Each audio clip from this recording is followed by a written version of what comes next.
We're here for NextWealth Live. It's our third conference and we're delighted to bring together an absolutely fantastic audience to talk about the future of retail wealth management. We have a cracking agenda and we're in this incredible venue that's all about science and innovation and thinking about the future. So to be able to talk about innovation and forward-looking use of technology in our sector is absolutely perfect. I like coming here. It's always a beautifully curated agenda, so I think Heather puts a lot of work into making sure there's a very thoughtful agenda, together with some terrific speakers, and again, not afraid to create a bit of genuine debate. So we've got a fantastic lineup of speakers. I'm so humbled because people have taken so much care and attention with the remarks today. We started with the CEO panel covering everything from platform businesses with Jackie Leeper to asset management with Patrick Thompson and Neil Moles and Richard Skerritt representing the financial advice businesses. We all have to look at our businesses and say, right, how do we generate the next financial planners of the future, the next lawyers, the next tax accountants? If we don't,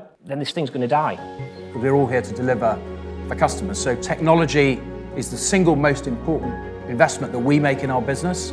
It's a competitive advantage to have the scale that we've got. We're going to continue to invest in it, but it is going to lead to some challenges in asset management as more and more firms consolidate because they don't have the technology resources to be able to compete.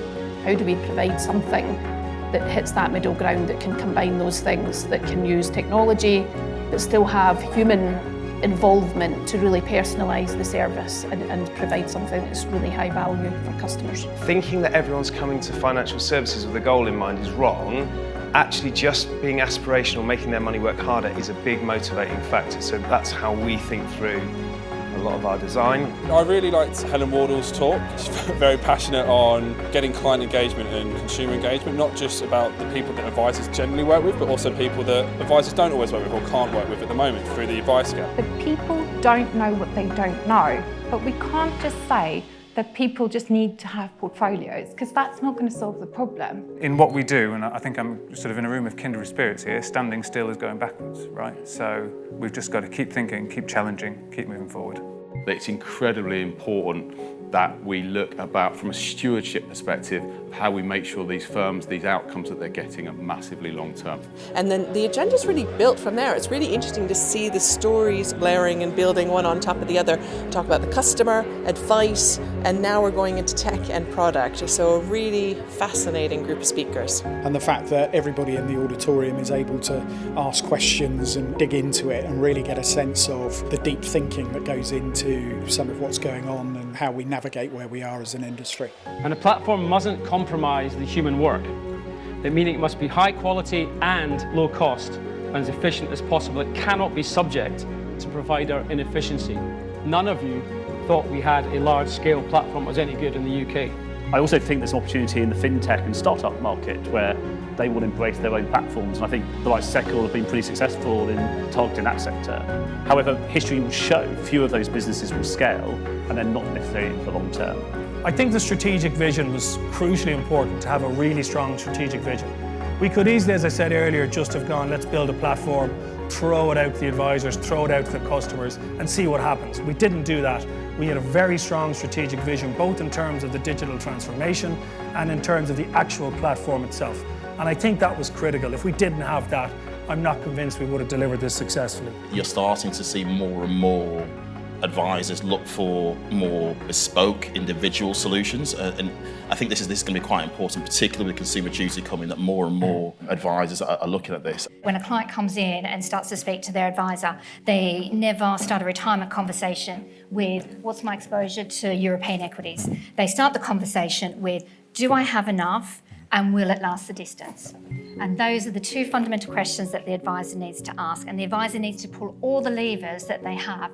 And this is where, as an industry, we need to be really innovative to make sure that they've got the really flexible solutions. 85% of the investable wealth in the UK is owned by those aged 50 and above. Let's focus on the outcome, which is trying to give people an income that hopefully grows during retirement so they don't run out of money before they die. So what I'm hearing is money's not really going to flow from our market into that. No, and nor should they.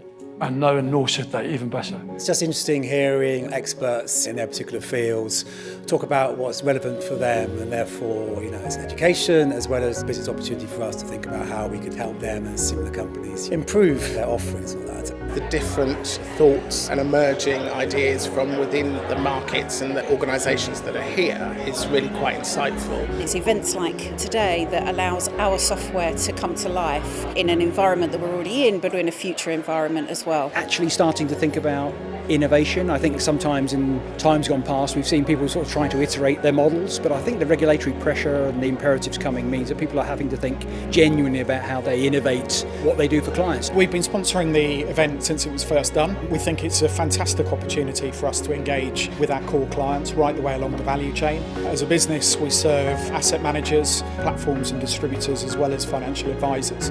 So to actually have all of them and some of the leading minds in the industry all together for a day, and the discussion and debate and the opportunity to network and share ideas for them, it's a bit of a no-brainer for us really.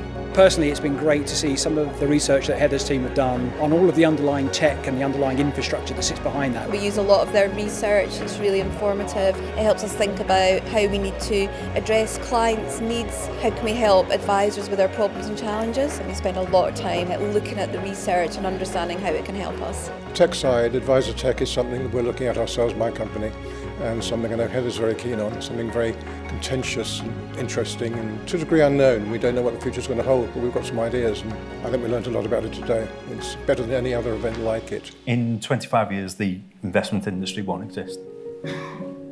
In terms of funds, people will personalise their own portfolios using direct indexing. So the wrapper that we put in still doesn't mean they might still be professionally managed by active managers, but that'll be on a consultancy basis. It won't be structured investment funds in 25 years. It'll be on platform, personalised portfolios using direct indexing.